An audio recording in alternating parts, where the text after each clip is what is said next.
Hello and welcome to another episode. Today we are joined by the very lovely Lucy Gadd. We explore her journey through cycling as well as, I guess, some difficult conversations regarding teams and how they've acted. And yeah, I'll leave it at that. Just have a listen, see what you reckon, and we'll see you on the other side.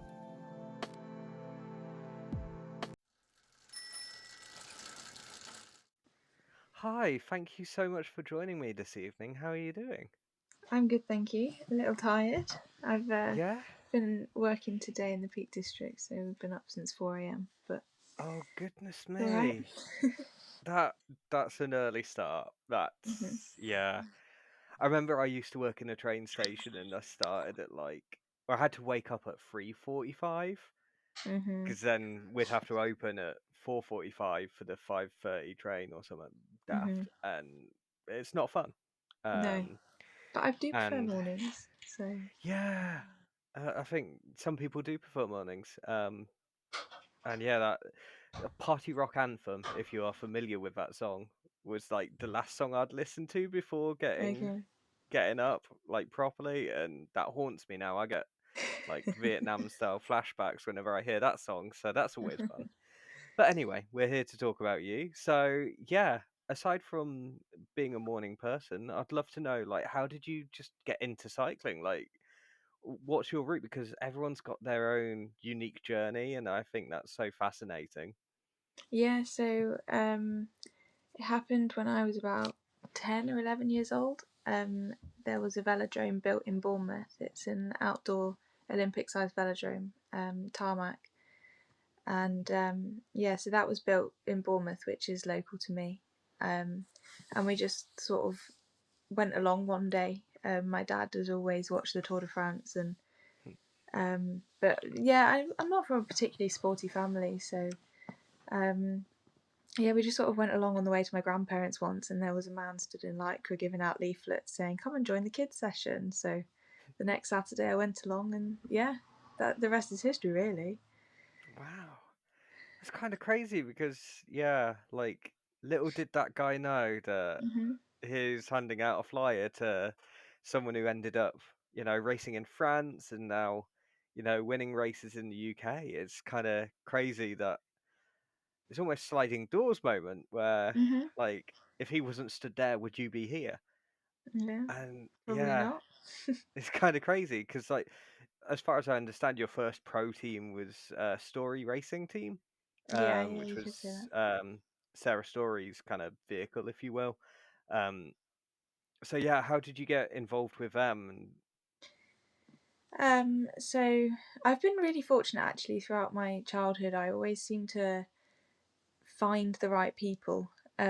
So first of all, it was Pete Georgie, who's Pfeiffer's dad. Hmm. Um, and yeah, I used to do all the regional omniums with Pfeiffer, and my parents just got chatting with him, and he wanted to support me, so he was my first coach. And then he introduced me to Magnus Backstead, who was looking for a rider to race in Ireland with his team one year. So I guested for them. And then I was going to join Maggie's team at the end of that year, but then he was merging his junior women's team with Sarah's elite team.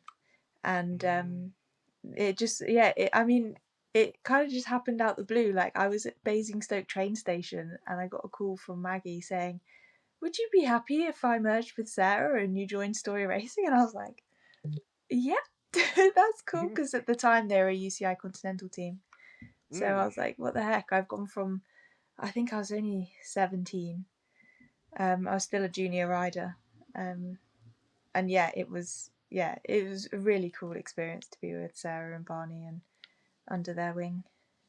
Yeah, it's crazy how that works as well. Just name dropping, like, I know. yeah, Pete Georgie as well. Like, he's I guess not that well known outside, certainly outside of cycling circles, but even within, like, obviously everyone knows Pfeiffer, and not many people know Pete or I guess Etienne to an extent. Mhm. And then yeah, obviously Magnus Backstead is a huge name, a Paris Roubaix winner and just Stages of the Tour de powerhouse. France as well. yeah, like it's just crazy, like the people you end up encountering, I guess, and Hmm. again, sliding doors moments. Yeah, It yeah, I feel so very easily could lucky. have not happened. Um, and then you spent, from what I gather, 3 years there. Um, 4 years, I think it was, with story racing. okay, yeah, awesome. Yeah, I started as a junior, and in my first year, I Mm. raced the Tour de Yorkshire, which was essentially the Women's World Tour race. And me and my teammate Eleanor Backstead were the two youngest in the race, and we were there on our junior gears, spinning out on all the Oh downhills God, and stuff. Um, were you and still then restricted then? yeah, Because obviously they've removed the restrictions for juniors now. yeah, but that was only recently, so But we even were I didn't yeah. know whether UCI just went, well, it's a women's world tour, like you. No, no, we were gear Jeez. checked. Yeah, yeah. That's Um, amazing. I think at the time it was a big thing because of like development, and it was Mm, more of a safety feature, really. yeah. You don't want kids pushing around big gears when they're really young. Um, so yeah, that was my first year. I had that experience, and we went abroad racing all the Nations Cups, and Maggie was still very much involved. So I learned so much throughout that year. And then yeah, went into under 23, and yeah, yeah. I mean, I learned so much from Sarah. She was a mentor, but then she also became my coach, and I had the most amazing teammates, like people who are like my idols now. And Mm, yeah, it was a real place for me to learn and develop as a person and as a rider. Like I feel like I grew up in that team. Um, yeah, and yeah, eventually getting my professional contract out at the end of it. So yeah, I have some really fond memories of being on that team. yeah, that's awesome. And as you mentioned, the pro contract that was with Stade Rochelet, Hmm. the French team.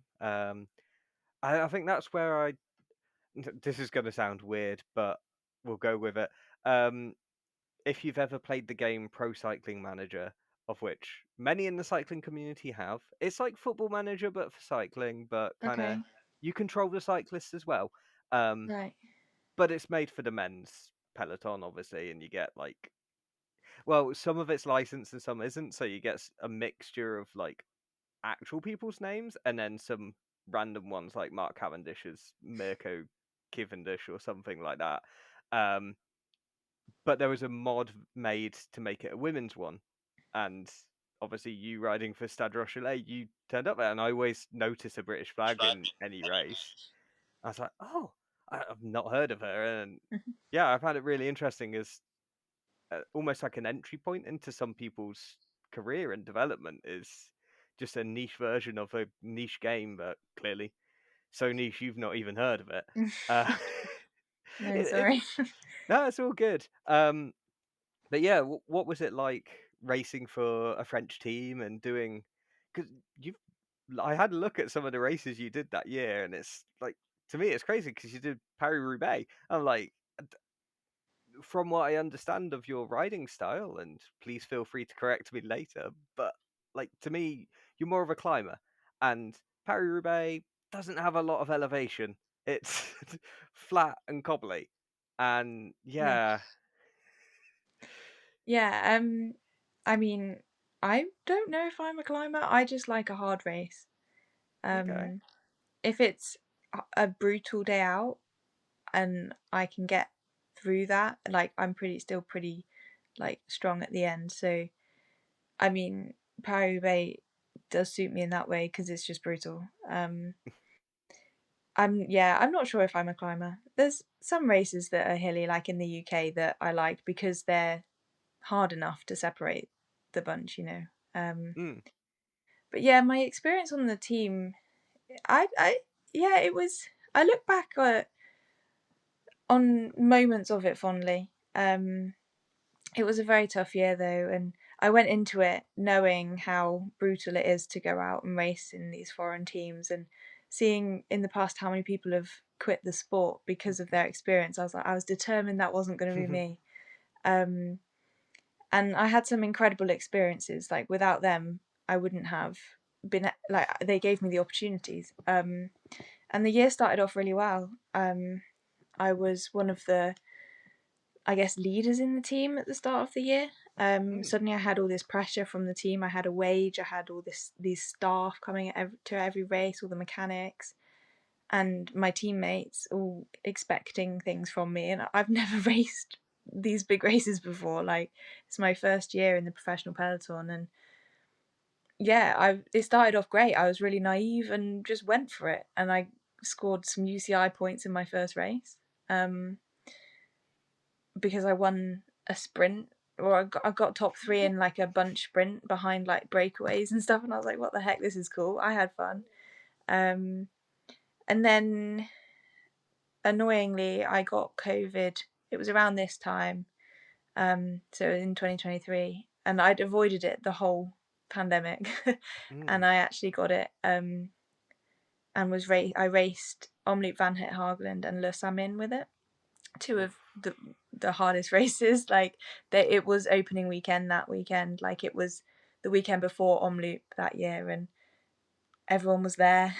Everyone was Mm. watching it, and it was brutal. And I couldn't breathe. I was so unwell, but the team kind of, it was expected of me to race, and I put Yeah. trust in them that they knew what they were doing. When in hindsight, I should have been like, no, I'm really unwell and I don't know how this is going to impact me. So, yeah, I raced with that, and then when I eventually got home, I took a week off the bike, and then I was straight back out to Tour de Normandy, and yeah, never really had the time to recover.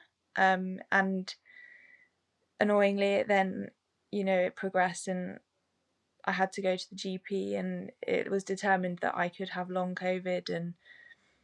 And yeah, I just found everything really hard. Mm. But I was still racing, and obviously it wasn't going very well, which is really tough. And the team was still expecting things from me.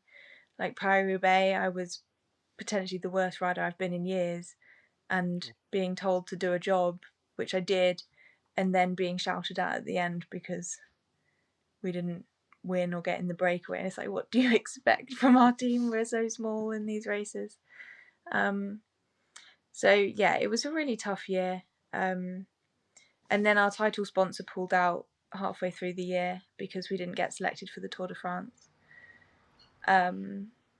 And then it was all uncertain, and we didn't know if we were going to race anymore. And then we were told a couple of weeks before a race we were going. So then I was like, right, like, it's really Mm. hard to motivate yourself with training, and I was still unwell. So anyway, we went out at the end of the year to Plouay. I can't remember what it's called, but it's a world tour race. And West then, Britannia, I think now, maybe right, yeah, in Brittany. something like that. Yeah. Um, and then uh, we road tripped down to Ardèche to do the tour of Ardèche at the end of the year. And I remember literally crying on the way to these races because I didn't want to go. It was such a tough year. Um, I was like, I don't want to do it. I'm not good enough. Like, I'm a rubbish bike rider. My team hates me. What's the point? And like, I just went so upset, and I was like, right, I just have to try and make the most of this situation. And then on stage 2 of Ardèche, there was a bunch sprint for the finish, on a descent into Nîmes, and Mm. there was a flagman in the road who ended up in the middle of the peloton.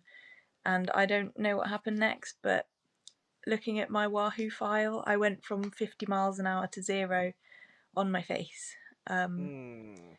So yeah, I don't remember anything, and then I just remember sliding and then coming to a stop, and the one thing that I remember is wiggling my little finger to see if I was alive.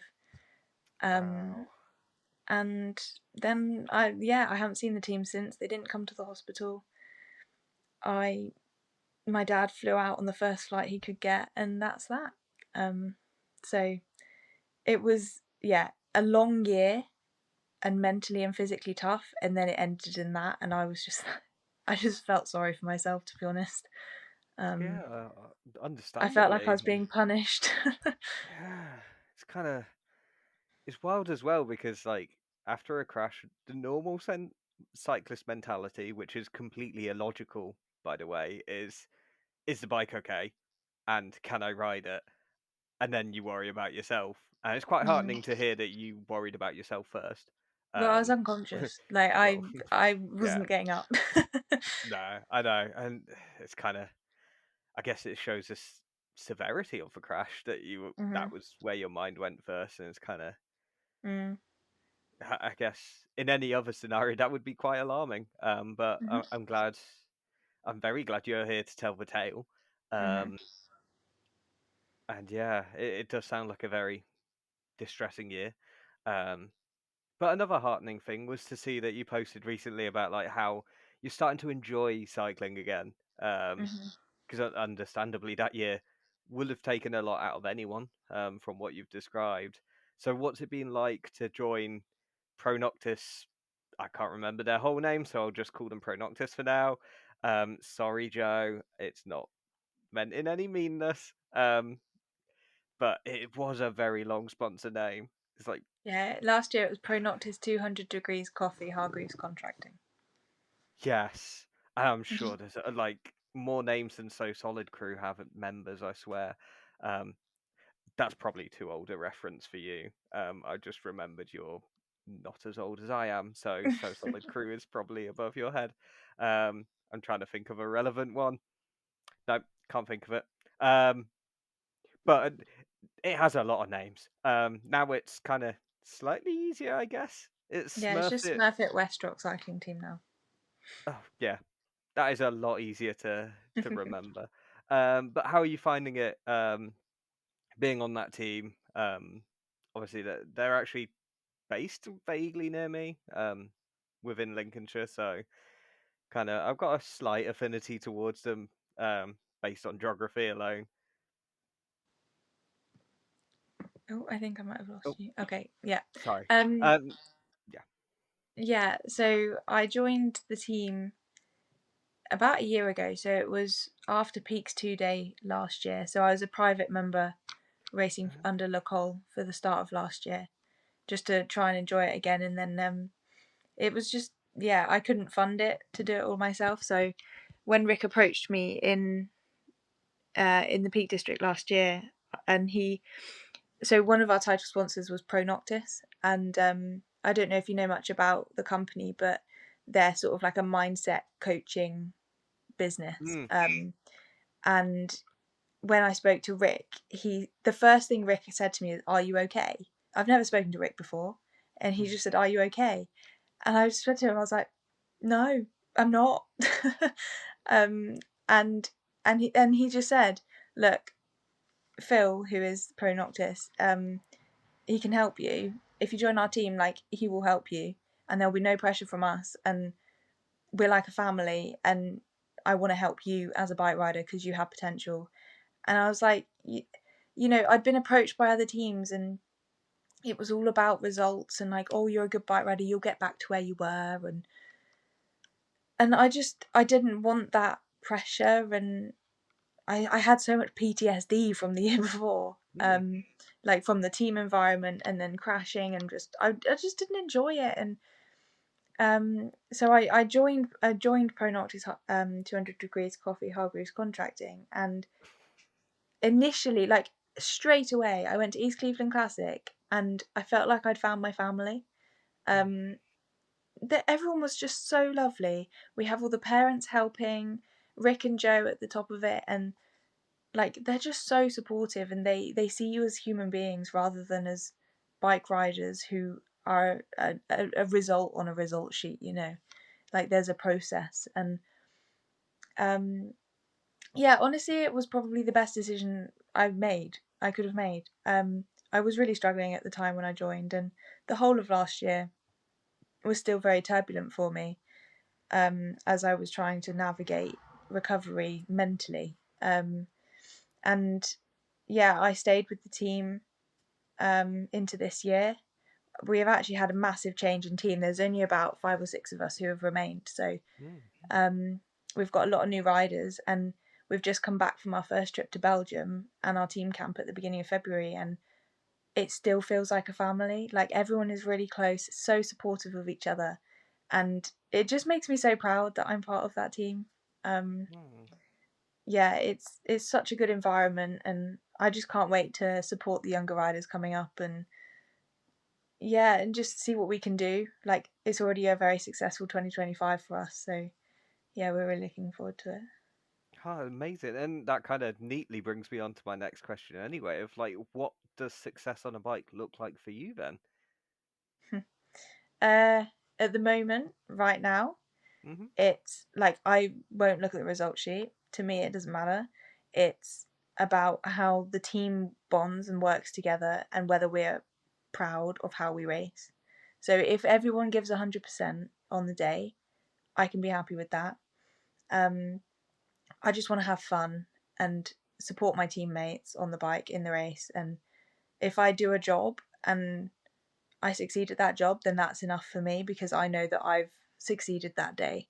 If I just rely on the results sheet, I'm never going to be satisfied unless I'm winning. So, um, yeah, I think for me at the moment, it's more of a process driven approach rather than an outcome approach. Mm. Yeah, I think like I did PE GCSE, and I remember discussing knowledge of performance versus knowledge of results. And you Mhm. could have like a great performance and rubbish result, and similarly, you could have a rubbish performance but a great result on paper. Mhm. And sometimes it doesn't like they don't necessarily match, but you can still say that was good, measuring it on performance or measuring it on result. Um, it's kind of yeah. So as you said, like it's a sort of it's not the outcome, it's the process that matters. Yeah. I think that is amazing to hear, and um, yeah, it's great stuff. I mean, I do want to talk about one of your results because that Peaks 2 day was a great ride. Was second on GC and first on day two, I want to say. Um, I think that's amazing because you beat Imogen Wolf on one of those days, and she's world tour. She's won her first stage win like as a pro, which is just incredible to see. And I think, yeah, it's still bits of that look good on paper as well as good in performance. But how did that feel racing? Like, do you think you did a good ride there that kind of matches the result, or did you get actually I could have ridden that even better, and I got the win, but you know I wasn't perfect. Yeah, on the the second day, actually, me and Imogen put 6 minutes into the peloton, so I don't think we could have ridden it any better, to be honest. Could have been seven. Yeah, yeah, it could be. Maybe this weekend. Yeah. um, but yeah, I mean, I was on a really good weekend that weekend, and I just really enjoyed the racing. I just wanted it to be hard. I made it hard for myself. She was the only one that could come with me.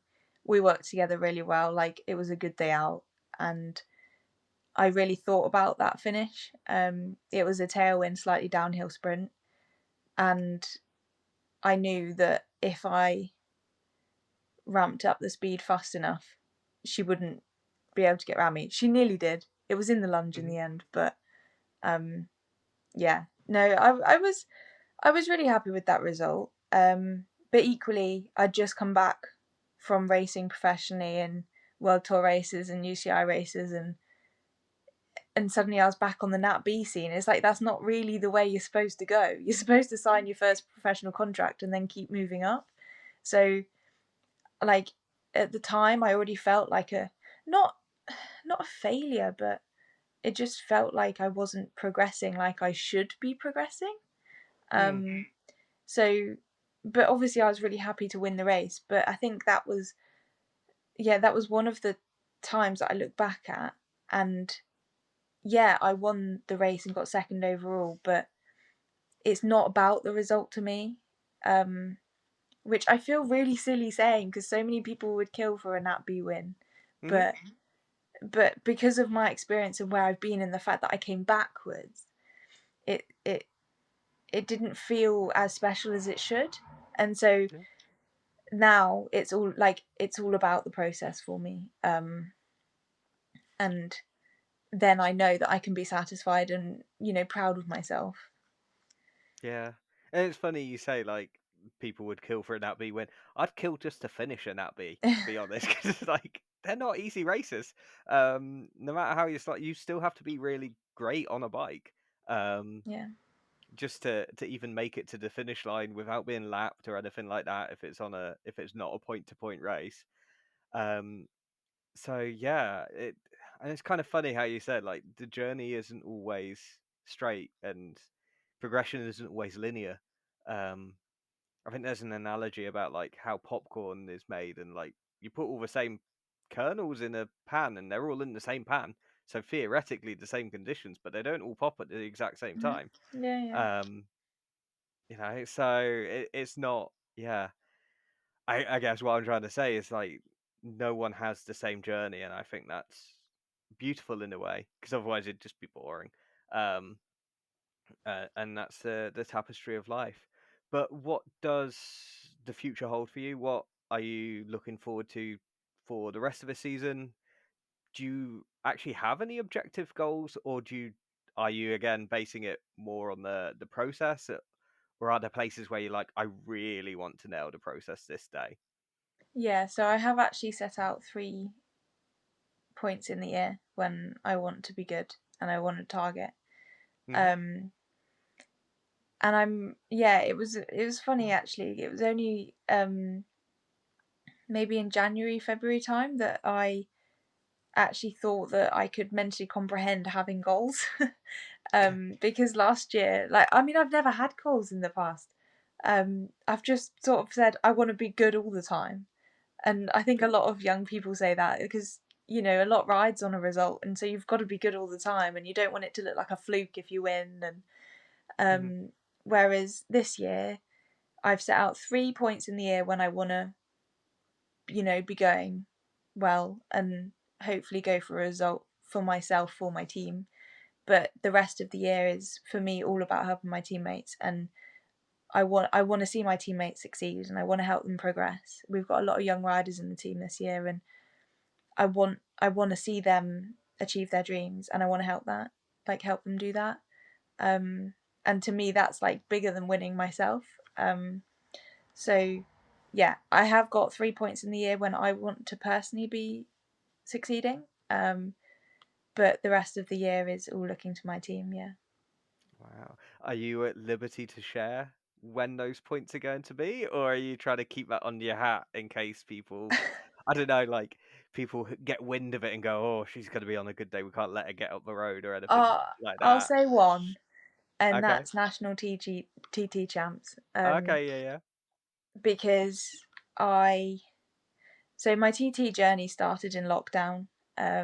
With Sarah as my coach at the time, like she's taught me the art of time trialing, and I feel like I really learned how to time trial during the pandemic, and I actually really love them, and they really boost my confidence, and I have a lot of motivation for them because I know that whatever effort I put into the process, I will get out of it. Whereas a Mm, road race has a lot of luck involved. Um, so yeah, I got a fifth in under 23 nationals the first year I ever did it, and I was like, oh wow, hmm. that's cool. So the next year I targeted that and I got third, and it was the biggest achievement of my life.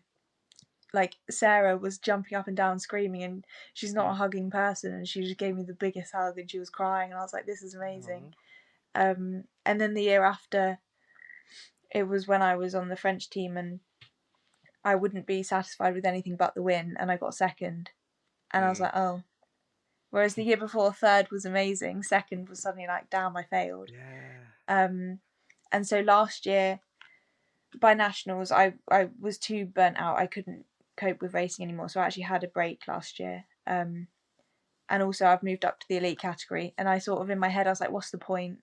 I'm not going to win, so what's the point? Whereas this year, it's all about the process for me, and I want to know that on that day, I did everything I could for the result I get. Yeah. Um, and yeah, so I want to be flying that day. I don't know the Mhm. course. I don't know where it is. I Hopefully, it's no. suitable for me.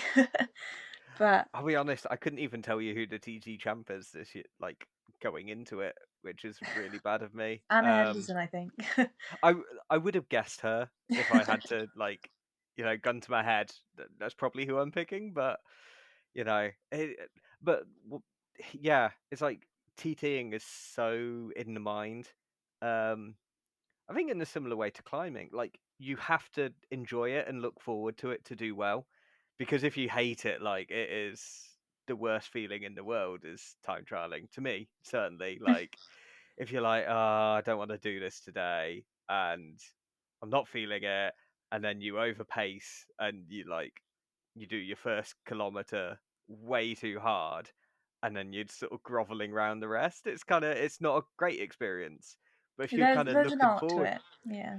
yeah, and it's kind of crazy as well. Like you say, there's an art to it when it's so scientific and everything's about like CDA and that sort of thing where Dan Bigham's taken over. And but there is still an art to it, and there's still, I guess, getting the pacing right. And actually, yeah, like when you're racing a TT, do you go for power meter or do you do it on feel? A bit both. Okay. So at first, I used the power meter to hold myself back because, as you say, you'll inevitably go out too hard because you're fresh. Yeah. Um, and so yeah, I hold myself back, but I'm doing it based off feel. If I feel like I'm on a really good day, then I can nudge it up a bit than what I hoped for.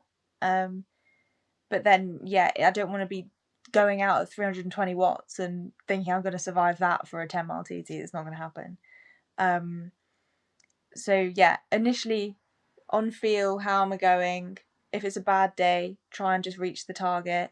If it's a good day, don't overreach. And then the middle, I'm usually all right. And then towards the end, it's the power meters there to keep me pushing. But yeah, I mean, it is on feel at the end of the day. When I was doing them a lot through the pandemic and the years after, like I got really in tune with how it all felt and the timing of it, and I knew how I was feeling at the halfway point, whether I was going to be able to get to the end at that pace.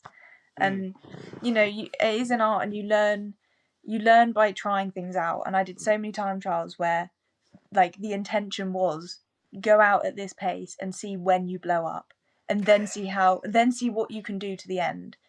And that's how you learn. Like you've got to push your body to the limit, and um you've got to overreach to know where that limit is. Yeah. Yeah.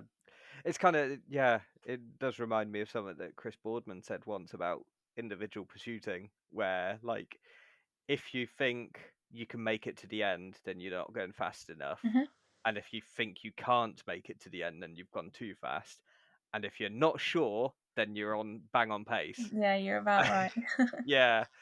And also like overpacing. I've got it wrong before. Like, did you ever do Bucks Hill Climb? Or I did up Mam Tor, yeah. we had Kerber Gap the year I did it, and I remember riding it like I went out because it's in Derbyshire and I'm in Lincolnshire. Like it's not too far, so I scouted it out. And it's a horrendous climb. It's like 7, 8 minutes, depending on how you're riding, um, and probably 7 minutes getting back down because it's so steep and I hate descents. Um, and I remember like scouting it and going, okay, it's really steep at the bottom, and then it plateaus ever so slightly. So don't go too fast at the start. Like hold back. And then on the day, everyone's cheering at the start because that's where everyone's gathered. So I absolutely got it. And then on that plateau section, there's a farmhouse and they're selling manure, like by the bag load, and it's just I on their think I front know where this is going. doorstep. Well, it didn't go where you think it went. It's just legs and lungs are burning, and you're trying to Mm. suck in as much oxygen as you can, and all you're getting is like lungs full of manure smell. Mhm. Mhm. Sounds D- vile. d- Do not recommend. 0 out of 10, I would say. But yeah, like as you said, don't overpay. It's so hard to hold yourself back. I guess also in like competition as well because there's the extra kind of adrenaline boost you get from it. Yeah, but you get extra watts then. Do you? Do you really? You do. You can always Ah, go harder in races. yeah.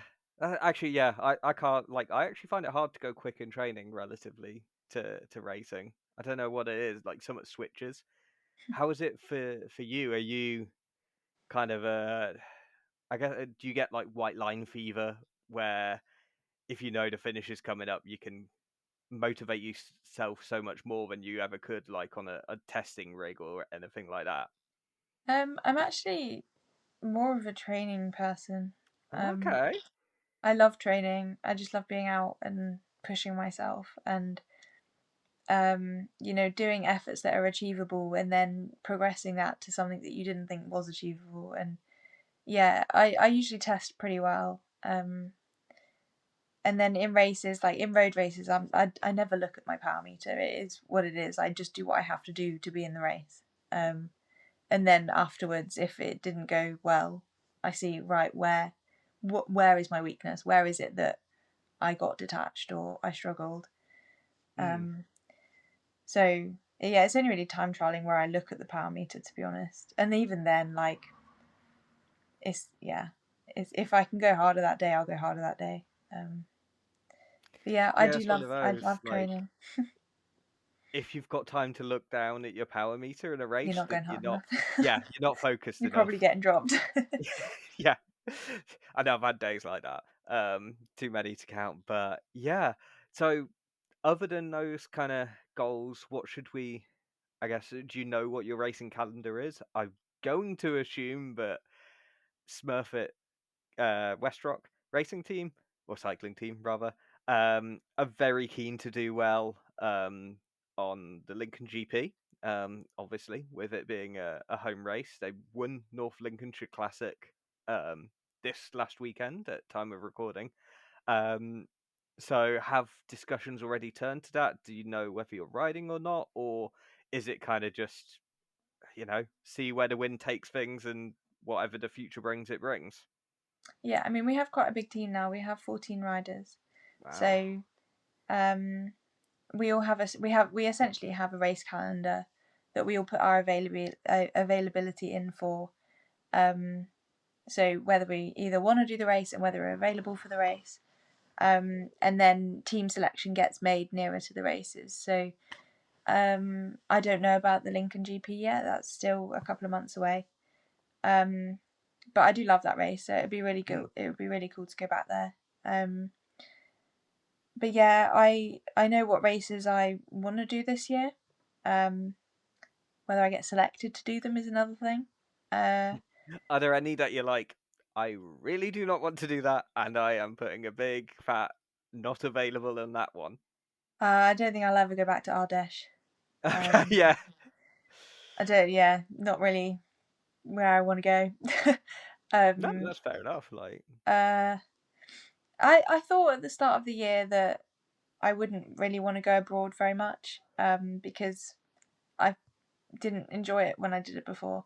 But mm. actually, I've just come back from the first trip to Belgium where I did Haagland and Salmon, and I loved it. And I had the best time. I don't know where I came. Like, people have told me, but I couldn't tell you where I came. No. I don't really care. I was attacking and in moves in Haagland, having fun. And then Salmon, it was scary. It was more bunched together and a slower pace, so it was easier for people to be in the bunch, and it was scary, but I still enjoyed it and it was a good day out. And actually, I'm starting to think that maybe these chaotic Belgian races are for me because they're hard Mm-hmm. and I can really show myself. Whereas, like these road stage races, where I mean, I get a bit bored. Like, I'm like, I want something to happen. I want it to be harder. So yeah, Yeah. originally at the start of the year, I was thinking maybe I wouldn't be going abroad as much, but now I've got the bug, and I'm jealous of my team out in Belgium. They're racing at Oettingen tomorrow, Mm. and I want to be there. Yeah, it's kind of weird as well. Like, I can't remember the context I heard it, but like sometimes it's not just what you're doing, it's who you're doing it with and the kind of setting and the environment that enhances or de-enhances an experience. And it very much sounds like you found your people. 100%. Um, and that's really great to hear. And yeah, Belgian races is always like it's certainly always advertised as kind of good, honest racing. There's no soft pedaling apart from at Omloop, which was Mm. a very. I found it interesting as a fan to watch the kind of FDG and SD Works standoff. Um, But it meant that yeah, my old teammate won, so yeah, that was yeah. amazing to see. It was Lotte, wasn't it? Yeah, so we were on Stade Rochelet together, and Ah, actually the girl she was with is Winspace. That was Stade Rochelet. So they're now ah, Winspace. Um, they turned Winspace the year after I left. So yeah, it was pretty okay. cool to have Lotto win and to beat Mm. Winspace. Yeah, or not win space, as it were, that day.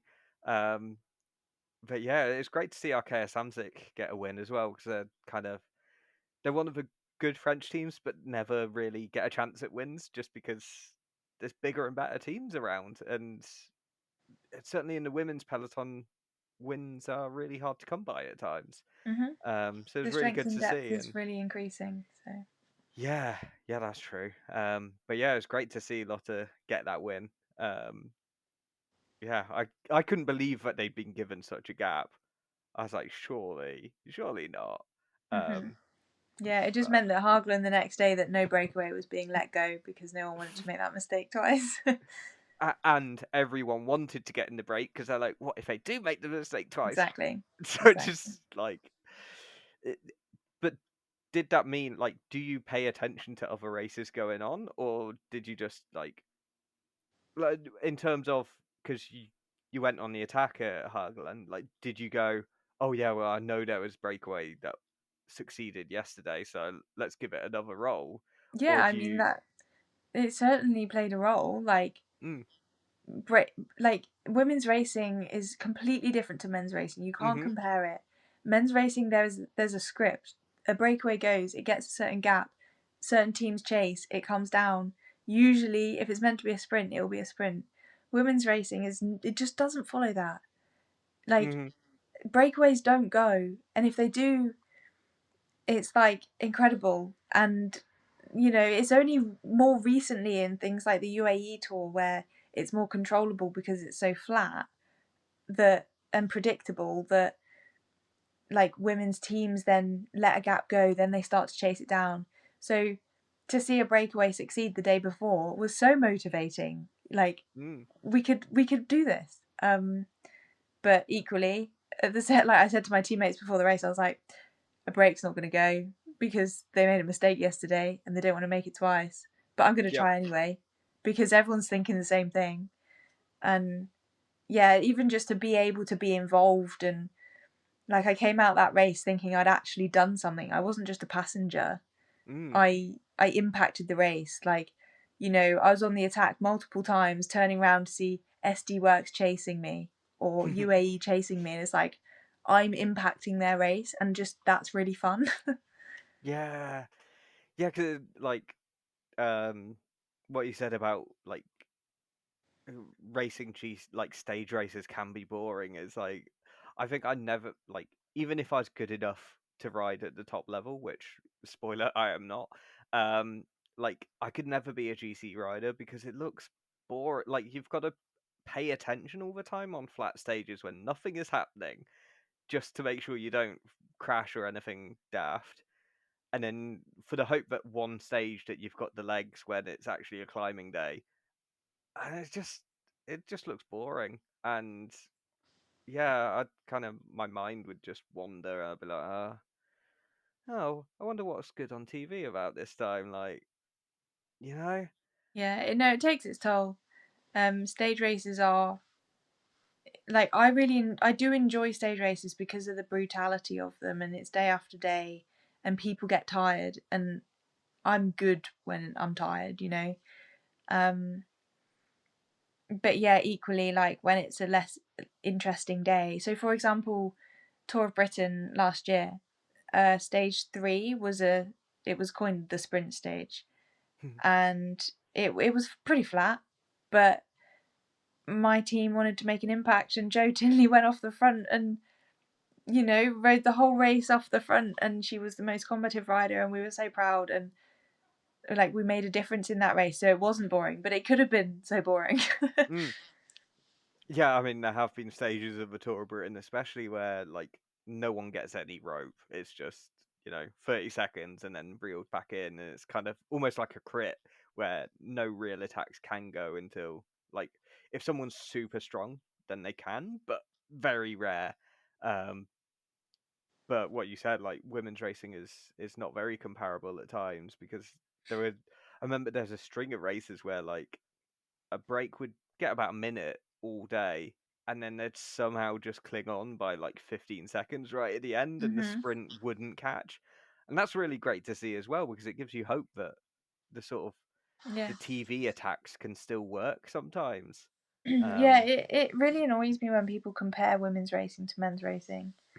Like, I understand where it's coming from because men's racing's been around, and you know, like they had the Tour de France before us, they had Paris-Roubaix before us. So it's almost like we're following in their footsteps, just like centuries behind. But it's just not comparable. mhm. The racing is completely different. The riding style is completely different, and quite often it's way more interesting to watch.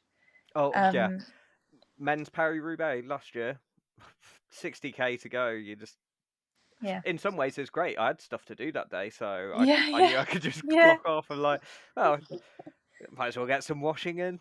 What else could you do? Whereas the women's, like, you didn't have a chance. Like Pfeiffer being in the top six, and that the face she pulled when she realised she got the podium ahead of I the know. goat, like Yeah, it I think was. I do remember crying. Yeah, I was like legitimately shouting, for her to get it, and I haven't felt that way about men's cycling for a while. Mhm. It's Yeah, just the only time that happened was Cav getting number 35 last year. yeah, That was like the last time I was excited by men's yeah. racing, and that's probably a very me thing. Like he's the reason I followed the sport. Um, but yeah, like, was there anyone that you looked up to growing up? Like, I know you said that like Sarah has turned into a bit of an idol for you, and she's ended up coaching you at times. Like, but was there anyone that as you were starting to progress and going up through the youth categories, like you were like, oh, I really want to be like them, and they're like a great rider, or It's funny.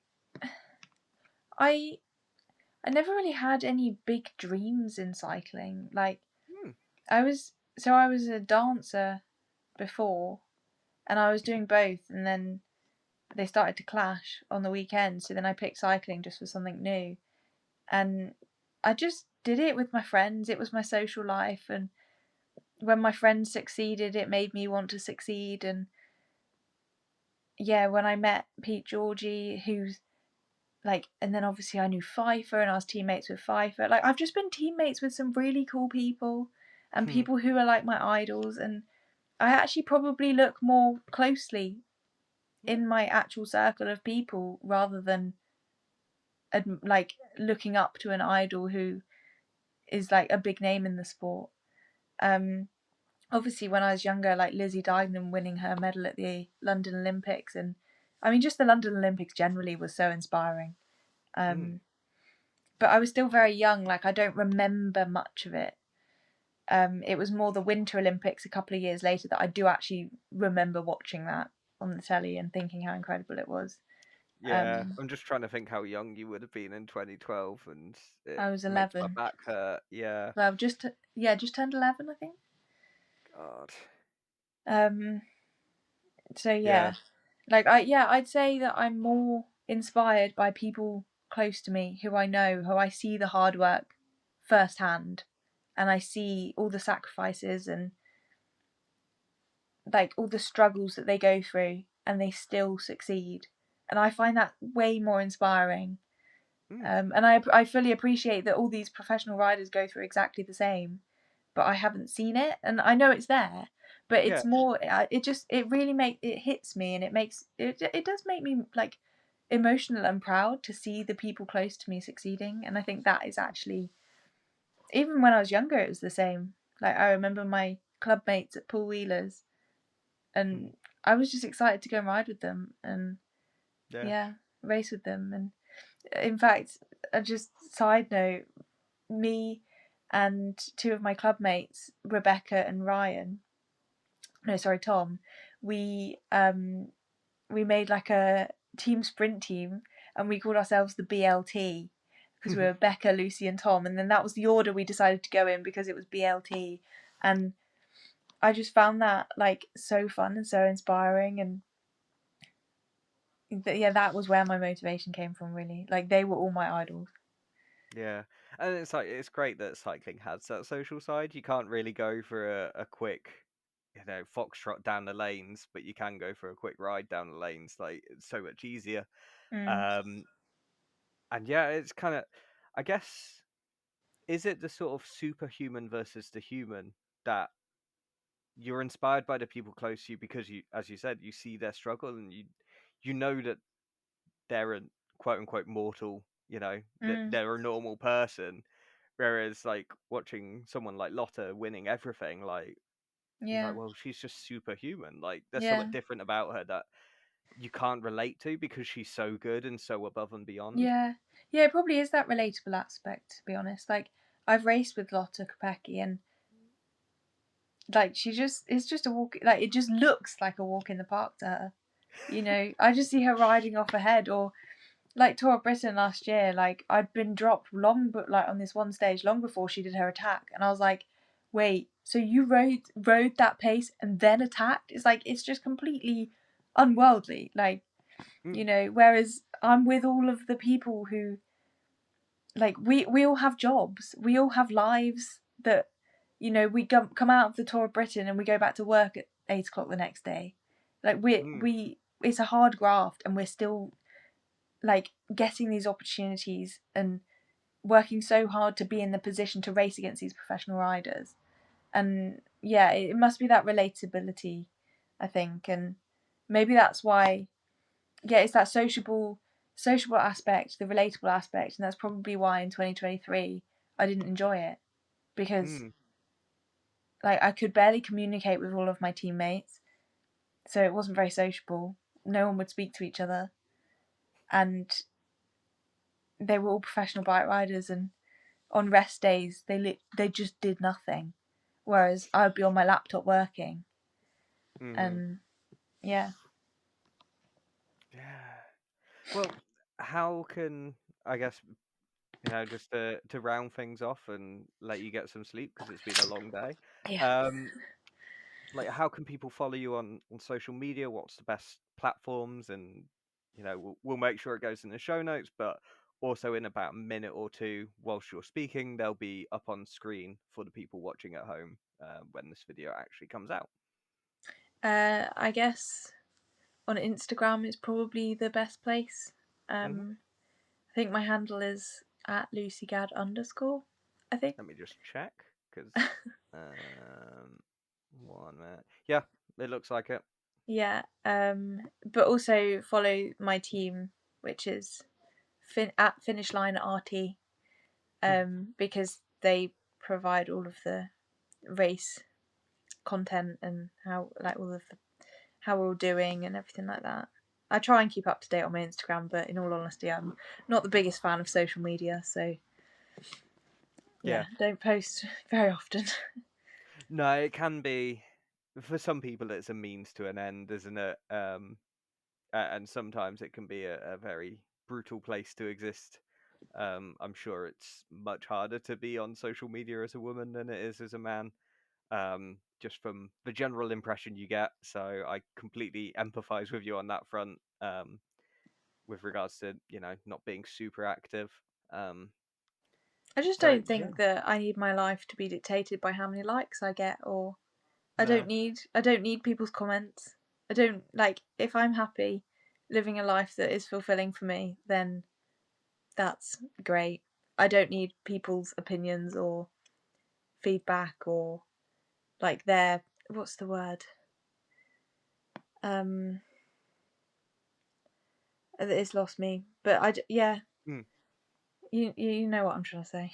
Yeah, exactly. You don't need other people's affirmation to make That's you the feel word. good. Yeah. Yeah. Oh, I'm glad I got it. Something like Yeah, that.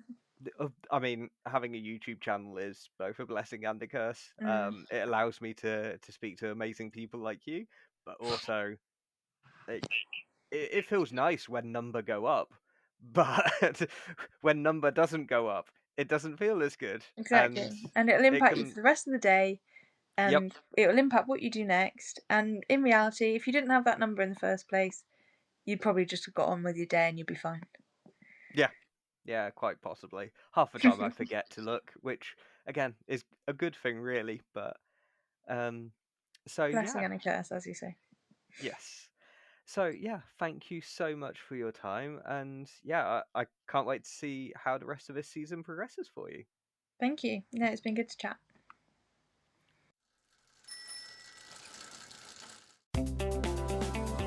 Well, there you go. I hope you enjoyed that conversation as much as we did recording it. Do drop Lucy a follow. She's an amazing rider, amazing personality, and she has a really good outlook on approaching how to cycle and how to race.